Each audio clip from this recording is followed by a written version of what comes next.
Neil and Buzz, the President of the United States is in his office now and would like to say a few words to you. Over.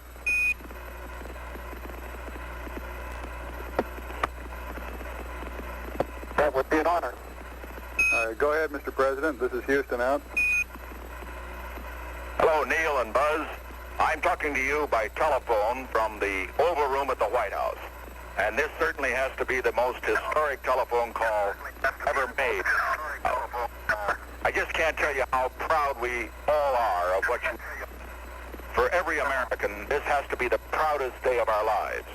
And for people all over the world, I am sure they too join with Americans in recognizing what an immense feat this is. Because of what you have done, the heavens have become a part of man's world. And as you talk to us from the Sea of Tranquility, it inspires us to redouble our efforts to bring peace and tranquility to Earth. For one priceless moment in the whole history of man, all the people on this earth are truly one. One in their pride in what you have done, and one in our prayers that you will return safely to Earth.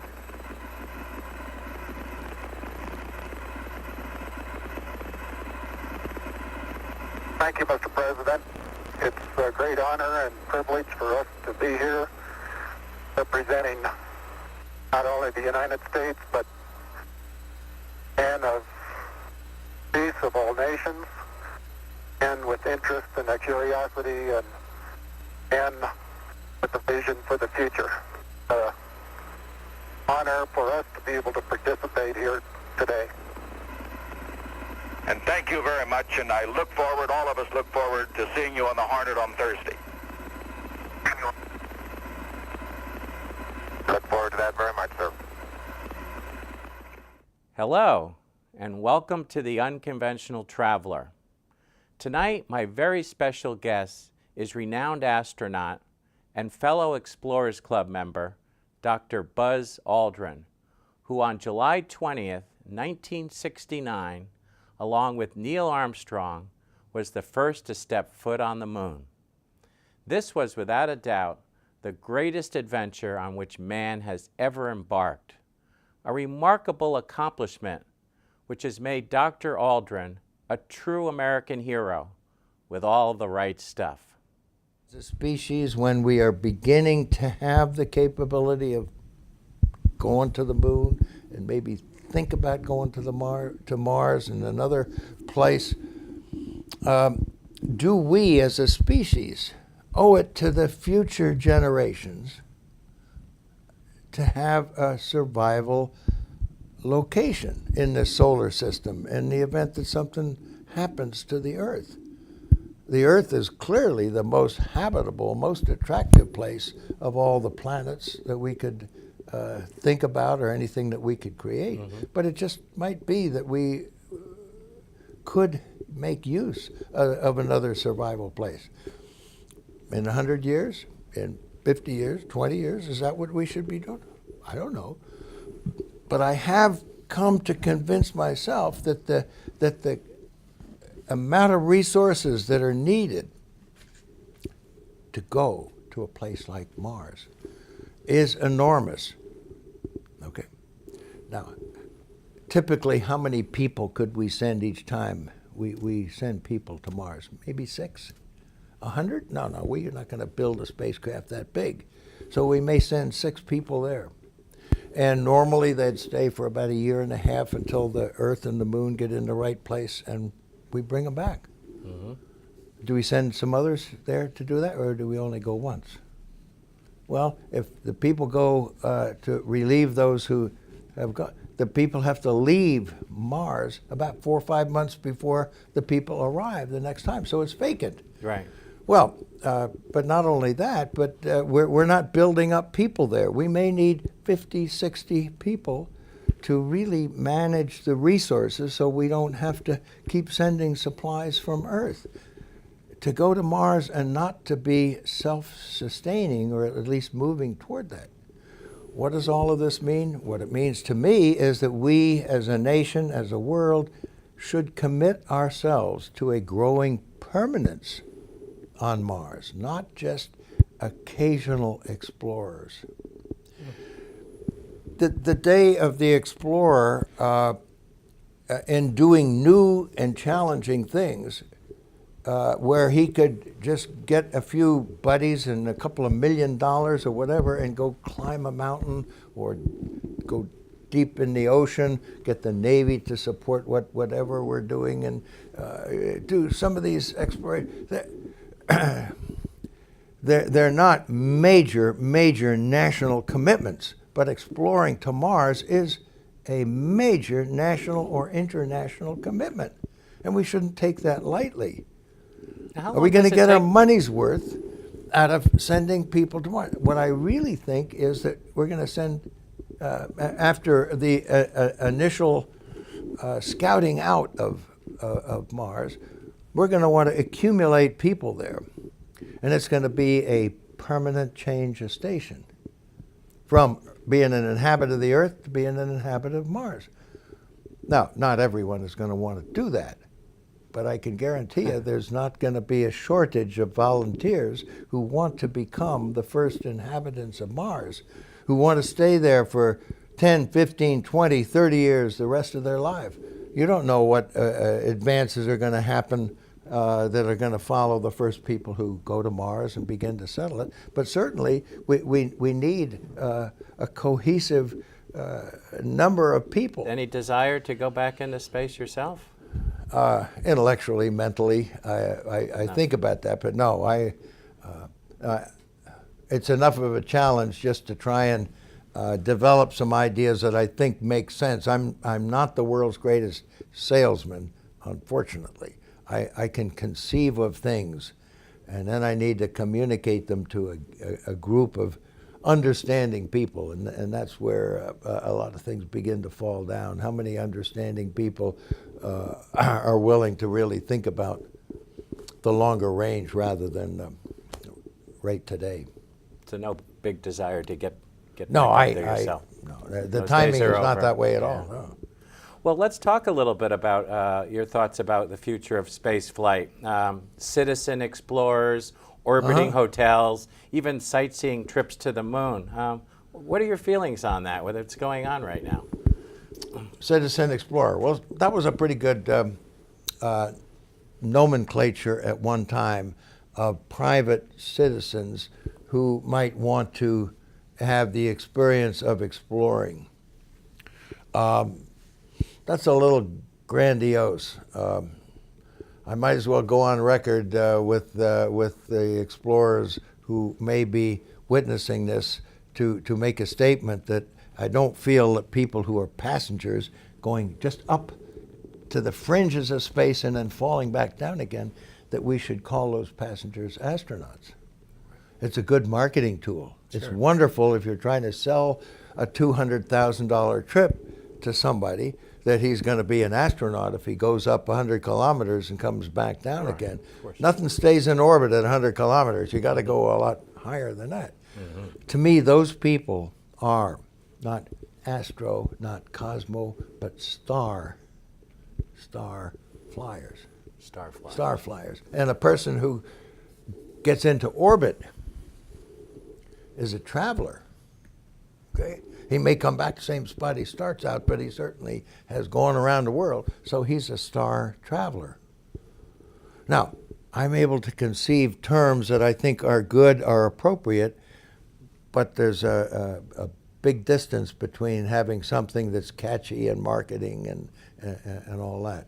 Well, tell us a little bit about Starcraft boosters. And Well, a star is a very good term because it's something that we can see out in space. right. Astro is the enormity of astronomy, and cosmos is sort of a general term of a cosmonaut is a nautical navigator in the cosmos. A hotel, well, everybody understands what a hotel is, but a hotel in space, I don't think it's going to look like the Waldorf Astoria. It's going to be a habitat. So we'll use the term hotel to be catchy. And we might even talk about tourists going to the moon. But not in my lifetime, yours, or any of those around here, are we going to see people going to the moon as tourists. It's a very expensive thing. Now, what we could do is put some star travelers into orbit, and while they're there, they could visit Bob Bigelow's hotels. We can call them whatever they are, in orbit around the Earth, inflatable habitats. We could visit those. Then maybe you could join up with a propulsion system that could take that around the moon and back on a free return. That's not that much more difficult than getting into orbit and then making a major maneuver that takes you somewhere. But it's being on that return path that'll bring you back to where you want to be. And when we left for the moon to go in Apollo, we were, for the most part, on a free return trajectory. If we didn't stop or slow down as we went by the moon, we'd have come by just sort of like Apollo 13 with the added maneuver, and we'd have circled around the moon and come back. So you can send tourists on a trip like that. I can see that happening long before committing private citizens to orbit around the moon or to landing on the moon. They're going to do that maybe if the value of those people there commercially in developing the resources that are there on the moon justify the investment of sending people there. Did you get more joy going to the moon or returning back to Earth? Well, there was a lot more anticipation and questioning when we were going as to how it was all going to turn out than the satisfaction of at least so far so good, and now we're on our way back home, so we could relax a little bit. Yeah. Things should take care of themselves. If we navigate correctly, we'll enter the atmosphere, and the parachutes should come out, hopefully, and we'll land at nearly the right spot, and somebody will pick us up. And as they say, when you're going up to the top of Everest, getting there is optional, but returning is mandatory. That's important to be able to do from wherever you happen to decide that you've had enough. Well, tell us about your feelings as you watched the TV coverage from the USS Hornet, the ship that recovered the Apollo 11 command module at sea. What was going through your head? You were there floating in the water? Well, once we got through the ceremonies and everything, and we're in that little isolation trailer, little Airstream trailer that was protecting the rest of the world from the germs that we had, instead of the other way around. See? So we were in quarantine to keep from infecting other people, because some people, 1 in a billion or a trillion, thought that if there were germs on the moon and we got them, that we're goners, but let's not have so many infected earthlings. Yeah. Well, it's kind of far-fetched thinking, but why not? Why not do that, what's called back contamination protection? Mm-hmm. We'll probably do things like that when people come back from Mars also. But it gave us a little bit of isolation, insulation, you might say, for a period of time to before we opened up to the paparazzi and everybody else. Gave us a little time to work on the mission reports and other things. But while we're on the carrier, the flight surgeon who was on board said, "I've got some film of what the reaction was when you guys landed on the moon 4 days ago or something like that. And would you like to see what it looked like?" We said, "Yeah, sure." So we watched in this little TV set, and I just couldn't resist the urge to tap Neil on the shoulder and say, "Hey, Neil, look, we missed the whole thing." Yeah. You know, I have that bent or that desire to try and contrast situations like magnificent desolation and here they're cheering the men on the moon, and we missed it. You know, You missed it. well, we missed it. We missed the exuberance back here on Earth of success. It is clearly what I meant, but I didn't want to say it in those kind of words. And when they gave us clearance from back on Earth to lift off and leave the moon to come back home, they said, Tranquility Base, Houston, you're cleared for liftoff. So what did the Eagle pilot say? He said, "Roger, Houston, we're number one on the runway." That's two of them in one phrase, you know. There wasn't anybody else up there, so we were certainly number one. and there wasn't any runway that I could see. Well, you're such a great advocate of space exploration. What can we be doing to inspire future generations and the kids today to get more motivated and inspired by? Well, I think we really have to understand that given the opportunity in the latter part of the last century to make a choice, we chose as a nation to make an effort to lead in space exploration. And we clearly established that lead. It would really be a shame for us to kind of renege on that advance as a nation of humanity and just say, well, let's leave that to someone else who needs to establish prestige among their people, that their system, like the Soviet system, is better than Western democracy. And those are the reasons it would motivate the Russians to have a very competitive space program and want to outdo somebody for the benefit of their people back home, to convince them.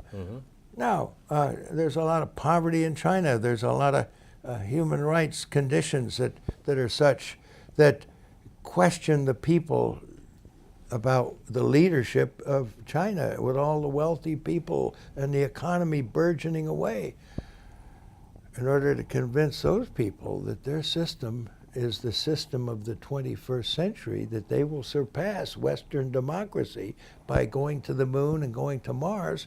That's great motivation for them to do that. Rather than the advancement, the gradual advancement of humanity. Those are the reasons that we do things in this country, for the scientific return, for the knowledge, for the benefit of inspiring people.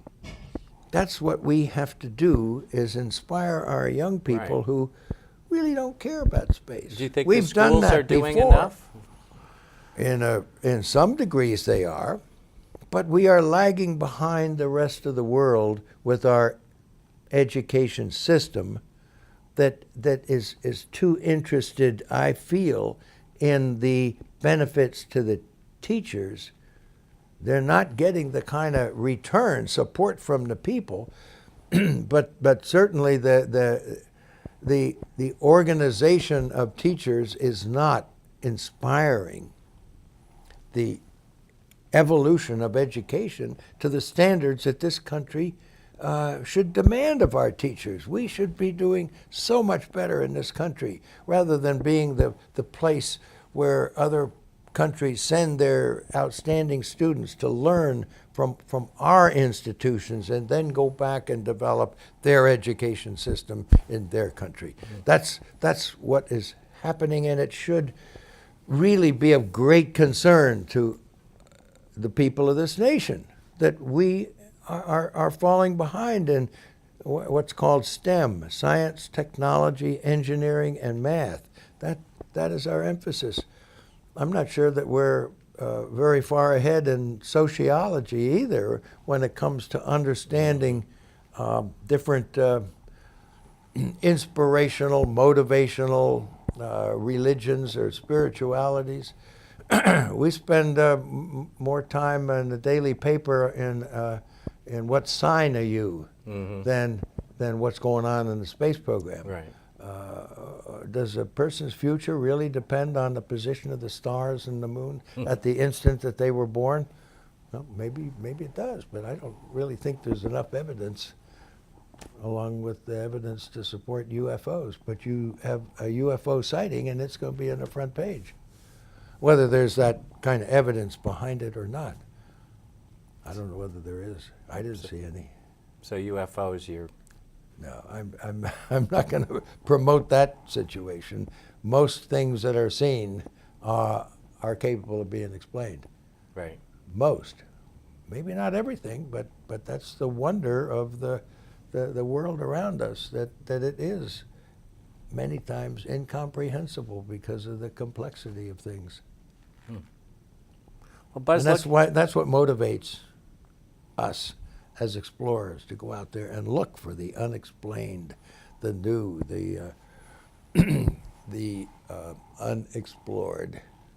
We go out to pioneer and look and explain, come back, and then we learn more about it, and we send more people out there, and then eventually we settle those appropriate places that need settling. Well, looking back at your career as an explorer and as an astronaut, is there one particular moment or discovery or thing that you've contributed to mankind that you're proudest of? Anything?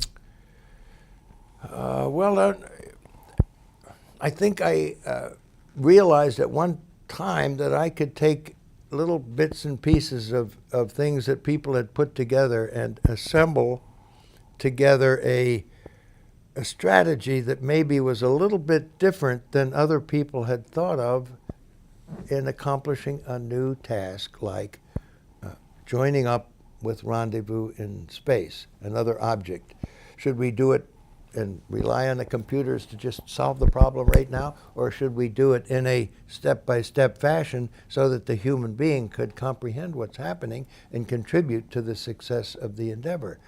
And that resulted in manned orbital rendezvous contributions, a creative application to solve a problem.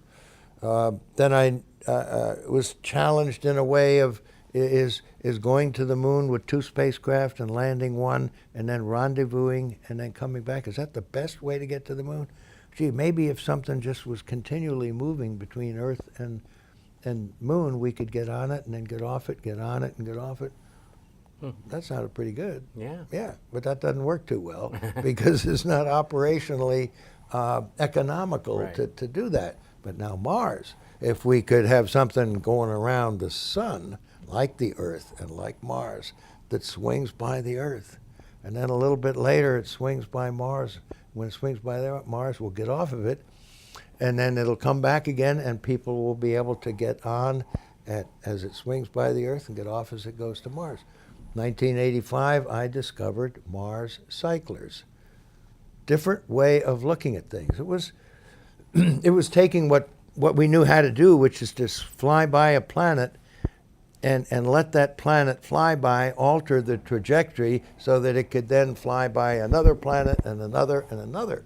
And we did those called the grand tour of moving outward. But nobody yet had quite thought of, well, let's just do it in a way that keeps something continuously going. Sounds obvious as could be right now. But it wasn't that obvious that we could maybe do that back in 1985 and 86 when I developed that.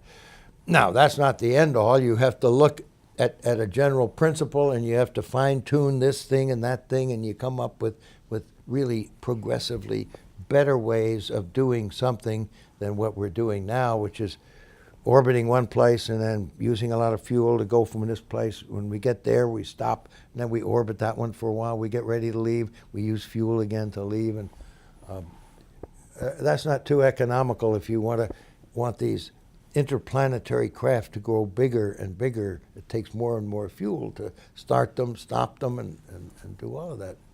But you have to apply a little creative thinking and to question what we're doing, which is not to question the direction that has been laid out. We have a plan now of finishing the space station and retiring the orbiter and going to the moon and Mars and beyond. That's a wonderful plan. Now, the steps that we take to implement that may have little flaws in them here or there. That's where we can creatively fine-tune things. But the master plan is marvelous, and that's what we committed to do in the first administration of this century. And now we have to have additional administrations follow through and fine-tune that plan. Otherwise, when people go to Mars, they'll have to learn how to speak Chinese or Russian and bring their passports along with them to be explorers of Mars. We don't want that to happen.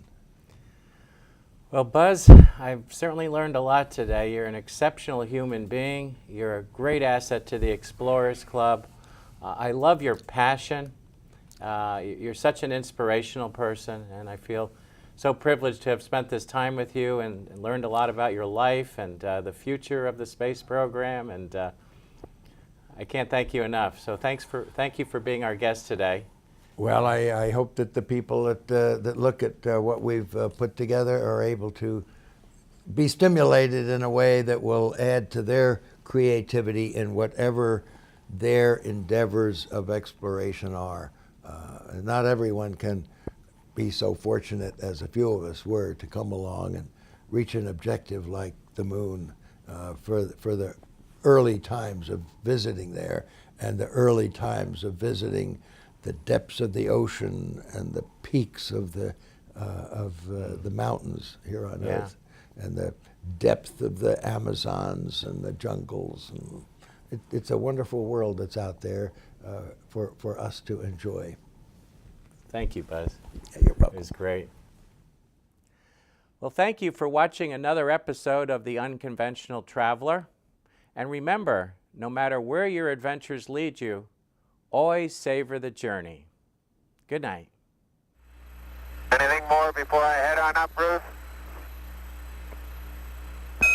Negative. Head on up the ladder, Buzz. Head on up, Buzz. ATA at a descent. Mode control both auto, descent engine command override off. Engine arm off. Port 13 is in. We copy you down, Eagle. Houston, Tranquility Base here. The Eagle has landed. Roger, Tranquility. We copy you on the ground. You got a bunch of guys about to turn blue. We're breathing again. Thanks a lot.